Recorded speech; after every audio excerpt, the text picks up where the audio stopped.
साहित्य लहर में आपका स्वागत है। आज आप सुनेंगे मालती जोशी जी की कहानी प्रलय के बावजूद। कहानी शुरू करने से पहले मेरा आपसे अनुरोध है, अगर आपने चैनल को सब्सक्राइब नहीं किया है तो प्लीज़ सब्सक्राइब कर लीजिए, और अगर कहानी पसंद आए तो वीडियो को लाइक और शेयर ज़रूर कीजिए। धन्यवाद। आइए कहानी सुनते हैं। चेक पर तारीख डालने से पहले वे हमेशा की तरह ठिठक गई। दयाराम, आज तारीख क्या होगी? दयाराम इस संभावित प्रश्न के लिए पहले से ही तैयार था। उसने फौरन जवाब दिया, 19। आज 19 जनवरी है। 19 जनवरी? मतलब आज तो समधी जी की सालगिरह है। दयाराम के लिए यह खबर नहीं थी। कौन समधी जी? उसने हचकचाकर पूछा। पागल, मेरे कोई 10-20 समधी है। ले देकर एक ही तो बेटा है मेरा। उसके ससुर जी की बात कर रही हूं। आप वर्मा जी कहती रही हमेशा, तो हम तो वही नाम जानते हैं। कोई बात नहीं, उन्होंने कहा और सिर झुकाकर चेक लिखने लगी।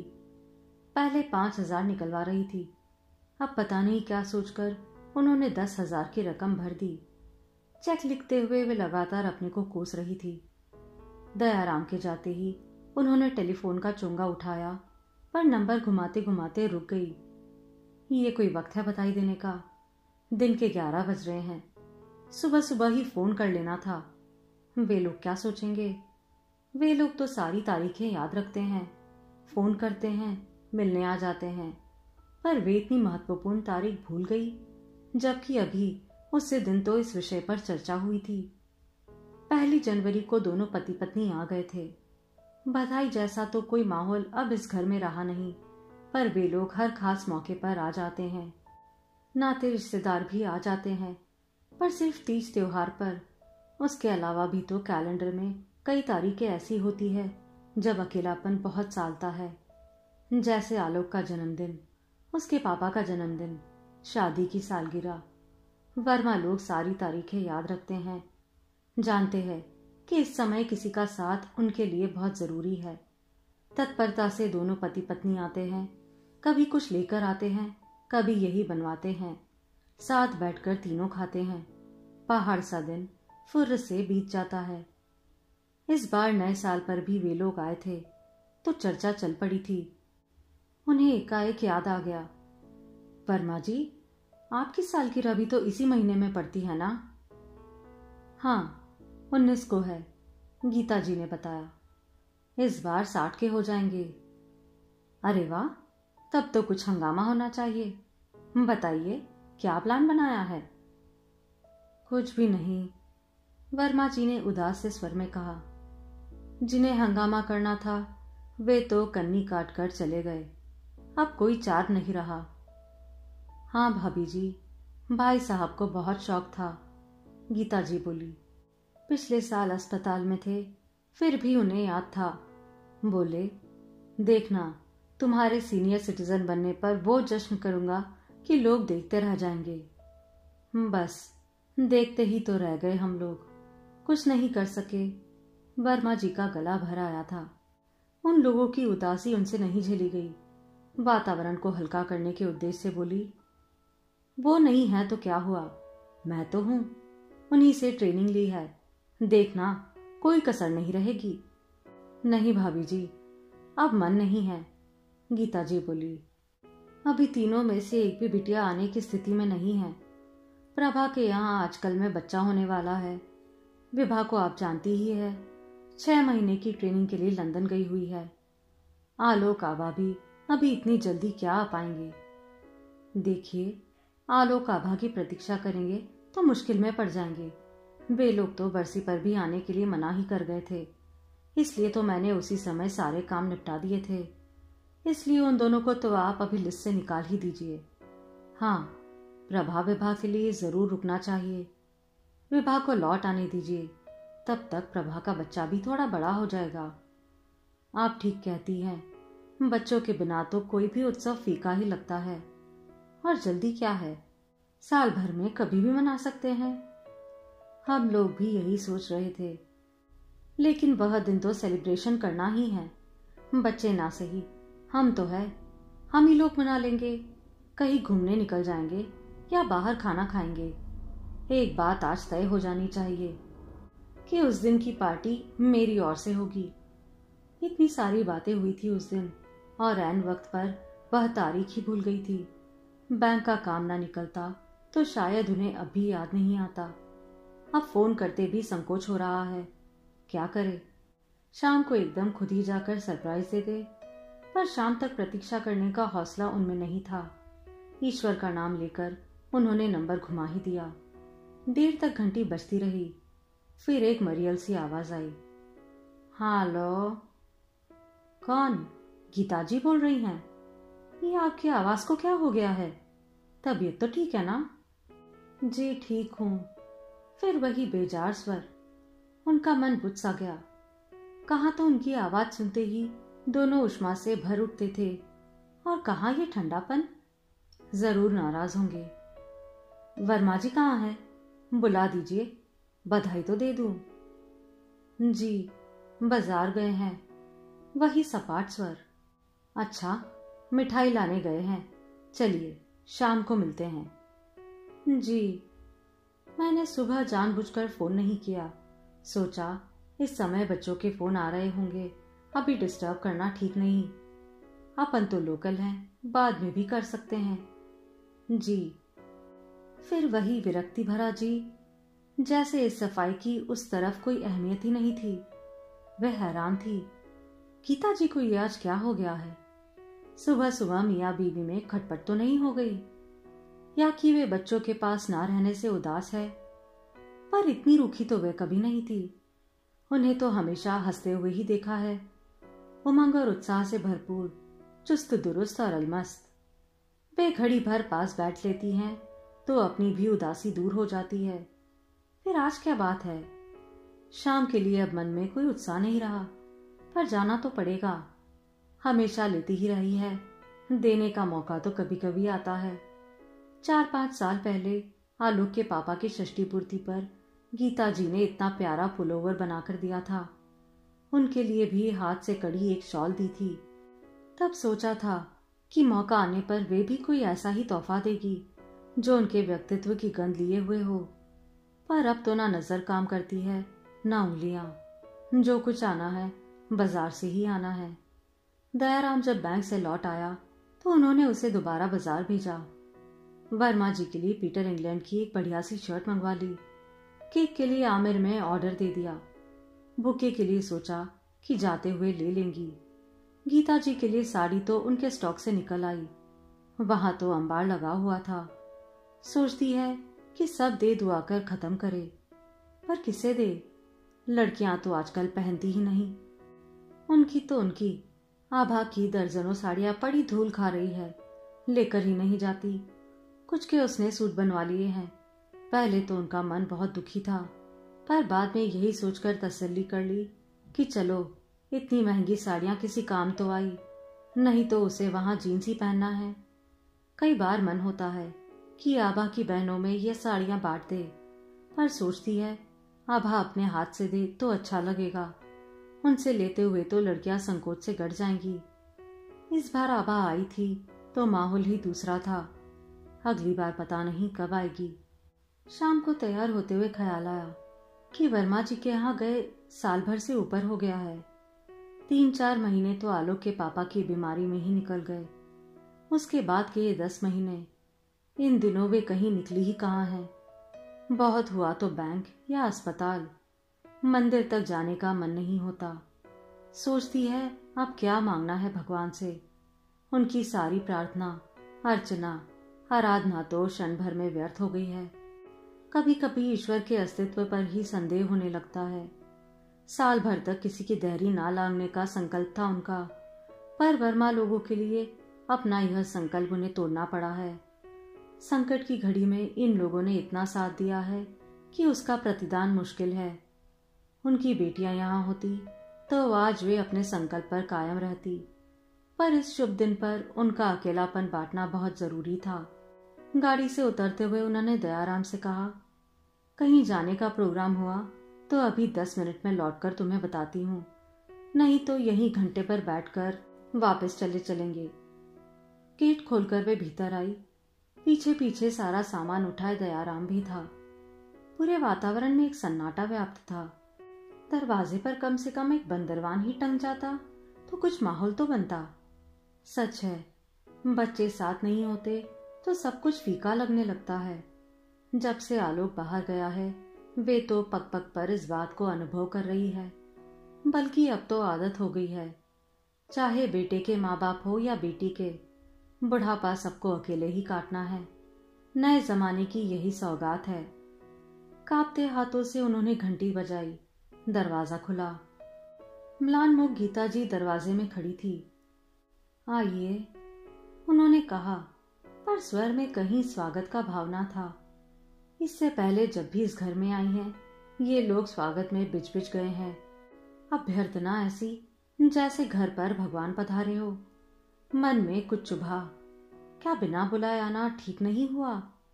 उसके बाद पहला काम उन्होंने यह किया कि दयाराम से कहा कि सामान मेज पर रख दे और गाड़ी में प्रतीक्षा करे। उनके सामने वे किसी तरह अनादृत नहीं होना चाहती थी। दोबारा जब गीता जी से मुखातिब हुई तो उनके मन में एक विचार कौन था। क्या इस शुभ अवसर पर उनका आना गीता जी को अच्छा नहीं लगा? पर शुभ अवसर जैसा तो वहां कुछ भी नहीं था। गीता जी का चेहरा भी उनकी आवाज की तरह रुआसा था। साड़ी मुसमिसाई, बाल बेतरबी। ऐसे तो वे कभी नहीं रहती। आलोक के पापा तो अक्सर उनका उदाहरण देते कि आभा की माँ को देखो, 3 बेटियां हैं, पर हरदम कैसी चाक चौबंद रहती है। ना कभी एक लट इधर से उधर होती है, ना साड़ी पर एक सलवट नजर आती है। कभी कभी वे तुनक जाती तो कहती, लड़कियों की माँ तो हमेशा ही चाक चौबंद रहती है। उसे बेटों की माँ की तरह रसोई में खटना थोड़ी ही पड़ता है। आधे से ज्यादा काम तो लड़कियां निपटा देती हैं। उन यादों को परे ढीलकर वे एकदम वर्तमान में लौट आई। अरे, आप अब तक तैयार नहीं हुई? चलना नहीं है क्या? कहाँ? कहाँ भी, जहां आप लोग चाहे। पार्टी मेरी ओर से है, पर जगह तो आपको ही तय करनी है। और वे हमारे बर्थडे बॉय कहाँ हैं? उन्हें तो अब तक बधाई ही नहीं दे पाई हूँ। उसी समय बर्थडे बॉय अंदर से नामुदार हुए। प्रणाम भाभी जी। और सचमुच उन्होंने झुककर पैर छू लिए। ये नई बात थी। वे एकदम असहज हो गई। ठीक से आशीर्वाद भी ना दे सकी। भाभी जी, बैठिए ना, वर्मा जी ने कहा। तब उन्हें भान हुआ कि गीता जी ने अब तक उन्हें बैठने के लिए भी नहीं कहा था। वे सचमुच बहुत परेशान है। तभी तो ये सामान्य शिष्टाचार भी उन्हें याद नहीं रहा। उन्होंने बैठते ही पूछा, क्या बात है गीता जी, तबीयत ठीक नहीं है क्या? सुबह फोन पर भी आप बहुत डाउन लग रही थी। उत्तर में गीता जी तो सुबकने लगी। अरे, क्या हुआ? कुछ बताइए भी तो। समधिन की पीठ सहलाते हुए उन्होंने पूछा। कुछ देर तक दोनों चुप रहे। फिर वर्मा जी ने संजीदगी से पूछा, क्या आपके पास कोई खबर नहीं आई? मेरे पास? उनका जी धक्क रह गया। अब तक तो वे समझ रही थी कि प्रभा के नवजात पुत्र के साथ कोई समस्या है या कि विभा लंदन में किसी परेशानी में है। पर वर्मा जी की बात से लग रहा था कि कोई ऐसी बात है जिसका संबंध दोनों घरों से है। इन दोनों घरों में कॉमन क्या है? आलोक और आभा। हे भगवान, वे ठीक तो है ना? सितंबर के बाद से उनका मन वैसे ही डरा डरा सा रहने लगा है। क्या बात है वर्मा जी, बच्चे ठीक से तो है ना? भाभी जी, क्या सचमुच आपको कुछ पता नहीं है? उन्हें कहां से पता होगा? गीता जी ने सुबकते हुए कहा। आभा ने लिखा तो है। क्या लिखा है आभा ने? घबराहट के मारे उनका कलेजा मुंह तक आ गया था। आप खुद ही देख लीजिए, वर्मा जी बोले और फिर पत्नी से पूछा, वह चिट्ठी कहाँ है? आभा ने मना किया था ना? आंसू पोंछते हुए गीता जी बोली, उसे मैं समझा दूंगी गीता जी, पर अब पूरी बात जाने बिना मुझे चैन नहीं आएगा। भाभी जी ठीक तो कह रही है। रो धोकर तुमने उनका बीबी तो बढ़ा ही दिया है। अब पूरी बात बता दो, वैसे भी छुपाने में क्या तुक है। गीता जी उठी और चिट्ठी लेकर चुपचाप उन्हें थमा दी। आभा के जाने पहचाने अक्षर थे, क्योंकि जब भी पत्र आया है आभा का ही आया है। आलोक तो कभी इस झंझट में पड़ता ही नहीं। बहुत हुआ तो हफ्ते में 2 बार फोन कर दिया, बस। पत्राचार सारा सास बहू के बीच ही होता रहा है, पर पिछले कुछ दिनों से वह भी बंद हो गया है। वे पत्र हाथ में लिए बैठी रही, खोलने की हिम्मत ना पड़ी। किसी अनिष्ट की आशंका से उनका दिल धड़कने लगा। वर्मा जी बोले, भाभी जी देखिए तो बिटिया ने जन्मदिन का कैसा तोहफा भेजा है। दिल कड़ा करके कांपते हाथों से उन्होंने पत्र खोला। लिखा था, आदरणीय पापा मम्मी को प्रणाम। आपके सभी पत्र नियमित रूप से मुझ तक पहुंचते रहे हैं। आलोक इतना फर्ज तो निभा ही रहे हैं, पर अब उन्हें और कष्ट देना अच्छा नहीं लगता। अब तो वह अधिकार भी नहीं रहा, इसलिए आपको अपना नया पता दे रही हूँ, नोट कर ले। पिछले 6-7 महीनों से मैं इसी पते पर हूँ, पर आपको बताने की हिम्मत नहीं पड़ रही थी। अब तो अदालत ने भी हमारे अलगाव पर मोहर लगा दी है, तो सोचा बता ही दूं। देर सवेर आपको पता तो लगना ही था। पिछले कुछ सालों से हमारे संबंधों में दरार पड़ गई थी और वह बढ़ती ही चली गई। ठीक ठीक कारण तो मैं बता नहीं पाऊंगी, पर इतना जानती हूँ कि प्रेमी और पति में बहुत फर्क होता है, और हिंदुस्तानी पति तो चांद पर भी चला जाए तो वह हिंदुस्तानी ही रहता है। यह तो मैं अपनी बात कह रही हूँ, हो सकता है आलोक को भी मुझसे ढेरों शिकायतें हों। खैर, अब उन बातों पर गौर करने का कोई मतलब नहीं है। मानसिक रूप से तो हम लोग बहुत पहले ही दूर हो चुके थे, पर उन दिनों पापा जी बहुत बीमार थे, इसलिए हम लोग चुपचाप बने रहे। आलोक उन्हें अंतिम दिनों में किसी तरह का दुख नहीं देना चाहते थे। उनकी मृत्यु के बाद तो कोई बहाना ही नहीं रहा। पिछले हफ्ते ही फैसला हुआ है और अब मैं आजाद हूँ। आप लोग मन में जरा भी मलाल मत लाना, क्योंकि आपका कोई दोष नहीं है। यह सब मेरा ही किया धरा है और उसे मैं भुगत रही हूँ। हाँ, मम्मी जी को अभी इस बारे में कुछ मत बताइएगा, वे इस आघात को सहन नहीं कर पाएंगी। आलोक जब ठीक समझेंगे बता देंगे। पत्र हाथ में लिए वे मूर्तिवत बैठी रही। समझ में ही नहीं आ रहा था कि वे अपनी बहू का पत्र पढ़ रही है या किसी उपन्यास का अंश। क्या जीवन में ऐसा भी कुछ घट सकता है? कुछ देर तक एक असहज मौन पसरा रहा। फिर वर्मा जी ने क्षमा याचना के स्वर में कहा, पत्र तो भाभी जी 2 दिन पहले से आया पड़ा है, पर आपको बताने की हिम्मत ही ना पड़ी। आभा ने भी मना किया था। गीता अपने होशो हवास दुरुस्त रखती तो शायद आज भी हम यह बात छिपा जाते। मैं बहुत शर्मिंदा हूँ। कोई बात नहीं, कभी ना कभी तो पता चलना ही था। सूनर द बेटर, उन्होंने डूबती सी आवाज में कहा। यह एक वाक्य भी उनके लिए भारी पड़ गया। लग रहा था जैसे सारी शक्ति ही किसी ने निचोड़ ली है। उन्हें लगा इस कुर्सी से वे अब कभी उठ नहीं पाएगी, पर उठना तो था। किसी तरह हिम्मत बटोर कर वे उठी। उठते हुए नजर सामने वाली मेज पर गई, जहां बुके, केक और उपहार रखे हुए थे। यह सामान आते ही पकड़ा दिया होता तो ठीक रहता, पर उस वक्त माहौल ही कुछ दूसरा था और अब तो सभी कुछ व्यर्थ हो गया सा लग रहा है। उन्हें बेटे पर बहुत रोष आ रहा था।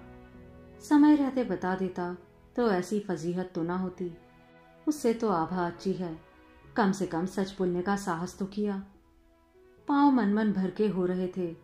किसी तरह अपने को ढेल ढालकर 4 कदम चली ही थी कि पीछे से आवाज आई, भाभी जी प्लीज रुकिए। ये किसकी आवाज थी, गीता जी की या वर्मा जी की? उन्हें कुछ समझ में नहीं आया। वे वहीं जड़वत खड़ी हो गई। पीछे मुड़कर देखने का उन्हें साहस नहीं हुआ। उन्हें लगा अभी वे लोग कहेंगे, अपना यह कबाड़ तो साथ लेती जाइए। सांस रोककर वे उन वाक्यों की प्रतीक्षा करने लगी। दोनों पति पत्नी ठीक उनके अगल बगल आकर खड़े हो गए। ये आप एकदम से उठकर कहाँ चल दी भाभी जी? प्लीज इस तरह मत जाइए।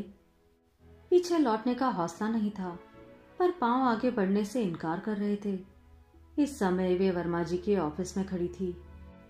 मुवक्किलों के लिए रखी हुई कुर्सियों में से एक को खींचकर वे उस पर धम्म से बैठ गई। पसीना पसीना हो रही थी। वर्मा जी ने पंखा तेज कर दिया।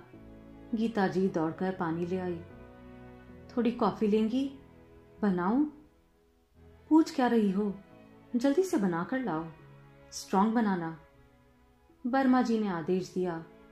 उनके जाने के बाद वे भी एक कुर्सी खींचकर सामने बैठ गए।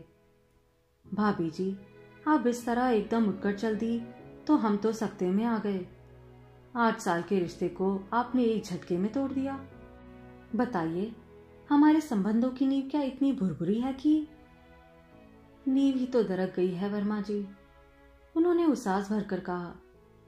नहीं भाभी जी, वह नींव नहीं थी, वे लोग तो निमित्त मात्र है। उनके कारण हमारे परिवार एक हो सके, इसके अतिरिक्त उनका योगदान क्या है? वे तो वहां उतनी दूर बैठे थे। स्नेह का ये ताना बाना तो हम ही लोगों ने बुना है। मेरी समझ में तो कुछ नहीं आ रहा, उन्होंने सिर झटकते हुए कहा। तब तक कॉफी आ गई थी। तीनों चुपचाप कॉफी गटकते रहे। फिर अपना कप खाली करके वर्मा जी ने बोलना शुरू किया। मैं नहीं जानता कि आपके मन में इस समय क्या चल रहा है। मैं तो अपने मन की बात कहता हूँ। आभा की सगाई के दिन भाई साहब ने मेरी पीठ पर हाथ रखकर कहा था, वर्मा जी, आज से आप मेरे छोटे भाई हुए। और इस रिश्ते को उन्होंने ताउम्र निभाया।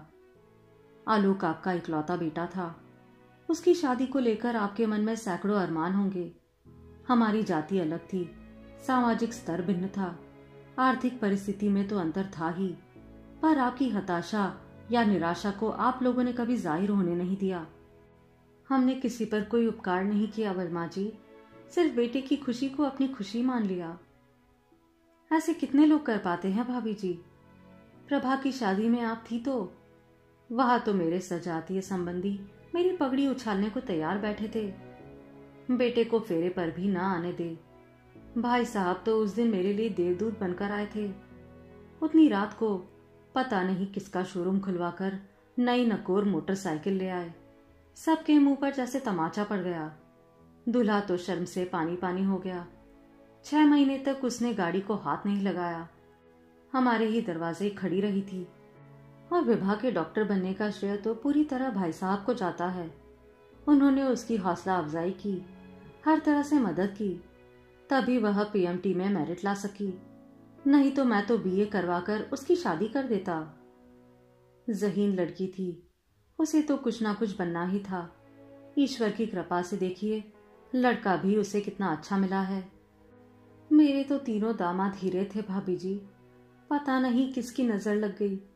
गीता जी का गला फिर भर आया। कई बार हमारी अपनी ही नजर लग जाती है गीता जी।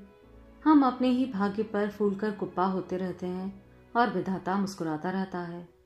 अब आप लोग नजर की बात कर ही रही है तो मुझे भी याद आ रहा है, ये जो मेरी आंखें हैं भाई साहब का ही तो आशीर्वाद है। उन्हीं की बदौलत आज मैं देख पा रहा हूँ। नहीं तो वह रेटिना रप्चर या जाने क्या था, उसकी वजह से तो मैं अंधा हो गया था। उनका यह उपकार तो मैं कभी नहीं भूल सकता।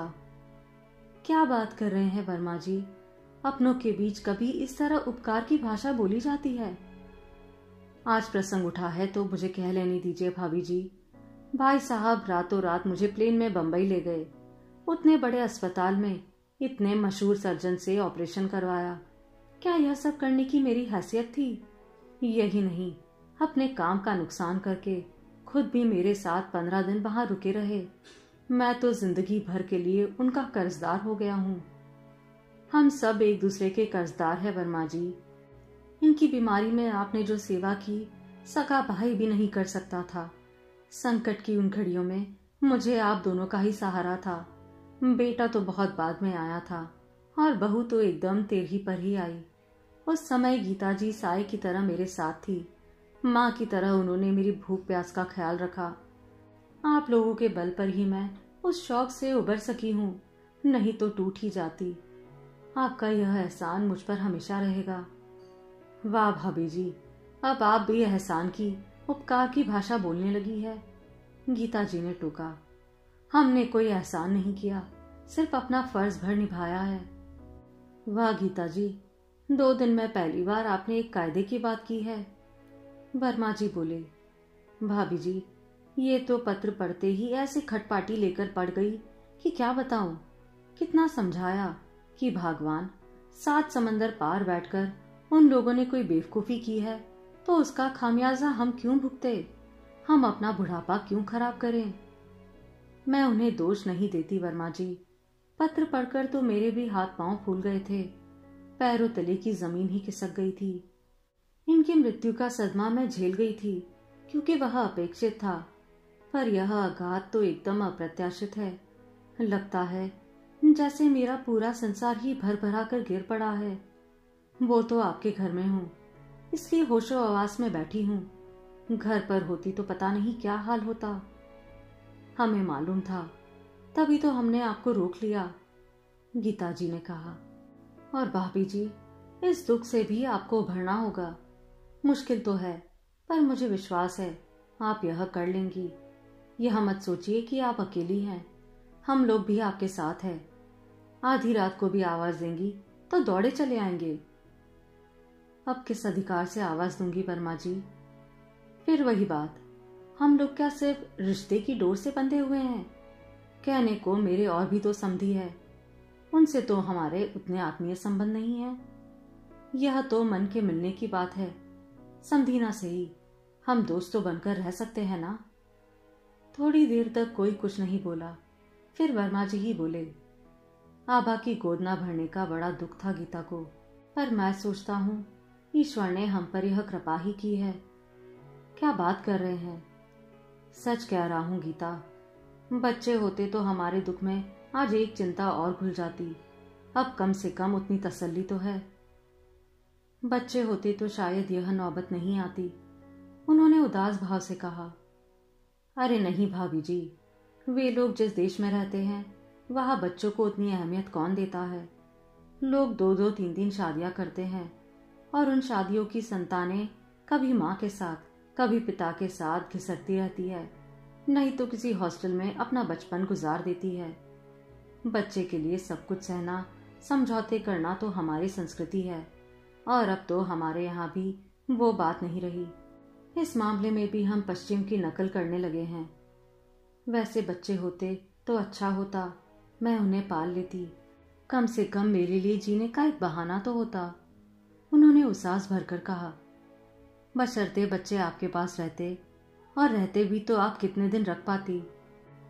आपकी कोई उम्र है बच्चे पालने की? आपको तो खुद देखभाल की जरूरत है। पिछली बार आलोक आभा आए थे तो मैंने बहुत डांट पिलाई थी, कहा था बहुत कमाई कर ली, अब चुपचाप लौट आओ। मम्मी अब बिल्कुल अकेली पड़ गई है। तब मुझे क्या पता था उन लोगों के मन में अलग ही खिचड़ी पक रही है। आप ही ने तो अभी कहा था मैं अकेली नहीं हूं, उन्होंने सूखी हंसी के साथ कहा। बिल्कुल कहा था, और फिर कहता हूं कि हमें अपने से अलग मत समझिए। मैं तो उन लोगों को उनका फर्ज याद दिला रहा था। खैर, अब उन बातों को जाने दीजिए। वे पत्नी की ओर मुखातिब हुए। आदरणीय गीता जी, ये महनूसियत झाड़िए और कृपया करके फटाफट तैयार हो जाइए। आज आपके पति की सालगिरह है और आपकी शक्ल पर 12 बज रहे हैं। जाइए, अच्छे से तैयार होकर आइए। भाभी जी जो इतना खूबसूरत केक बनवाकर लाई है, पहले उसे काटते हैं और फिर कहीं बाहर चलते हैं, मौज मस्ती करते हैं।